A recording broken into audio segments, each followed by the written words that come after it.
Hey there, YouTube. I've been asked by a couple of people what kind of pocket knife I normally carry. Well, I normally carry one of the two of these. The Kershaw Leek, a self-assisted, very nice knife.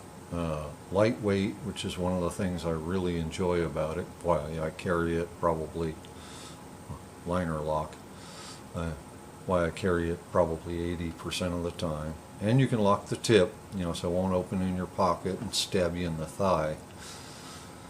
Guess I've learned that one. Anyhow, love this one. But if I've got a project to tackle, I've got my Kershaw Link here. Also self-assisted, made in USA, and used the dickens out of this thing. Dropped it a few times, and it's got a couple of battle scars on the points and stuff, but stays very sharp. Love these little serrations here on the back. Gives you a nice gripping spot,